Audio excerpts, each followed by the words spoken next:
Have something good to say it well, read your audience. Here's the fourth step to good communication: intensity. The spirit and power and emotion with which you translate your communication. Intensity gives power to vocabulary. Words are just words, but here's what's powerful: words loaded with emotion. See, that's what's powerful. You say, is the word powerful? Yes, the word's powerful, but the emotion is so much more powerful.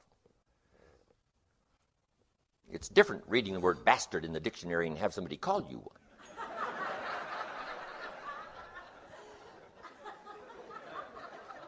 If a word is a word, say, no, a word just isn't a word. It all depends, right? It depends. So, emotion is like, if I took a little straight pin, right? Guy buys a shirt, it's got all these pins in it, right? You got to take out all these pins. If I took one of these little straight pins and I threw it at you, and it hit you in the face or the hands, you'd feel it, this little straight pin. But what if I took that little straight pin and wired it to the end of an iron bar about this long? See? And I let you have it with that, I could drive the pin through your heart. So the little pin is the words and the iron bar is the emotions that give the words power, that gives the words weight, that makes it strike the consciousness. The day the Christian church was started, it said this unique sermon was preached, and the sermon was so powerful, it said, it struck their conscience. It struck their consciousness. And your words can become so powerful, it can strike somebody's consciousness, and they say, oh, wow, now I know what I did wrong. Now I understand the difficulty. Now I can see. And words can become that powerful that they strike the heart, they strike the mind, they strike the consciousness, so that somebody can see. So since words are that powerful mixed with emotion, here's what's important. Next line, learn to measure your emotions. Because if you don't do that, you can do more damage than good. Words not only give life, words kill. With words, you can kill someone's incentive. You can kill someone's dignity. You can either give life or take life by the words you use. So you got to be very careful now with this emotional power. You got to use it very wisely. Well-chosen words, yes. But now we need measured emotion and well-chosen words. But words loaded with emotion, it's so powerful, but you got to measure it. Too much firepower destroys the opportunity. We say, we don't shoot a cannon at a rabbit. That's too much firepower. It's effective, but you got no more rabbit. Right? One of my colleagues years ago said, you should have been there, Jim Rohn, listen to my talk. He said, I blew them all away. I said, oh no, where are they now? You blew them all away? That's too much. You don't need to blow everybody away. We're talking now about being effective.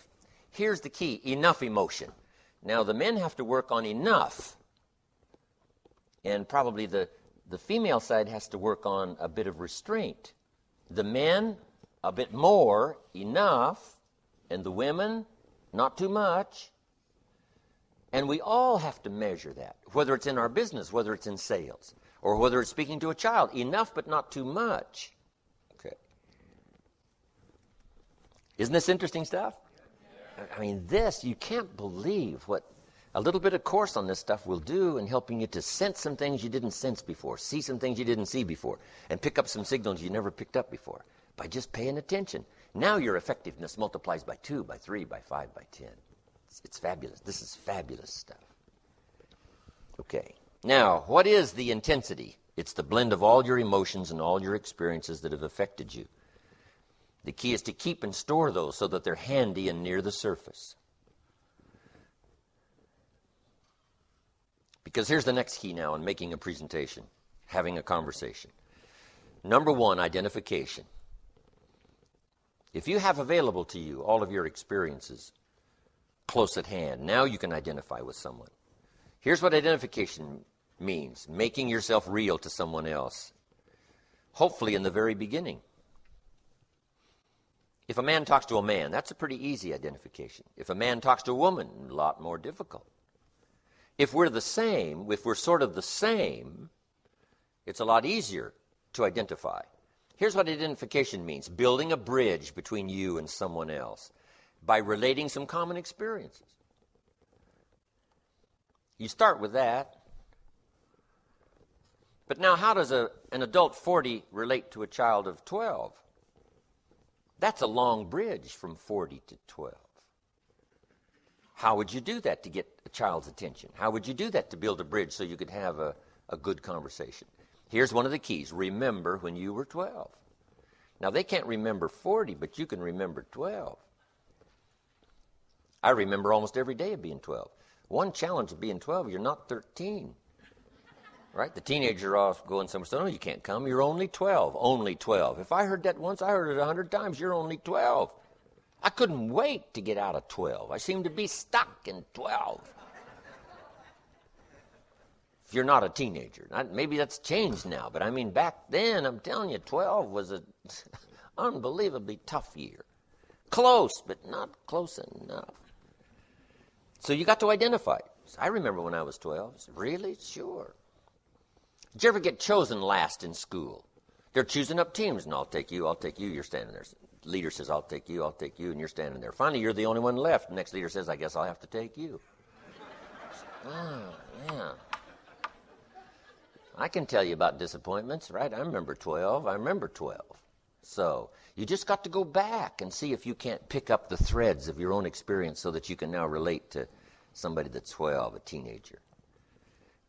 Man and woman, totally opposite. But if I've been lost and you've ever been lost, if we talked about that, I'll bet that would identify. Have you ever been lost? And she says, yeah, I remember being lost. I remember when I was lost.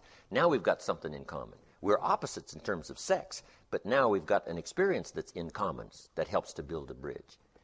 If I've got children and you've got children, even though I'm a father and you're a mother, but at least if we have children, we have something in common. Little things you can think of that helps to build a bridge fairly quickly between you and someone so that you have a better chance now to communicate well. We call this simply identification. Next. Key to good communication is learn to attack the problem but not the person. This is an art. Too often we attack the person that is so closely identified with the problem, but the key is to attack the problem. We expect the doctor not to attack the patient, but we expect the doctor to attack the disease, to attack the problem, to make the operation successful, save the patient, destroy the disease, destroy the diseased organ. So here's what we expect a doctor to be, very professional. So you can't be reckless here now going after the problem when it seems like you're going after the person. You got to be like a surgeon. This is important stuff here because a lot of people really get destroyed here by not being careful like a surgeon. Matters of the heart are delicate. You can't operate on the heart with a hatchet.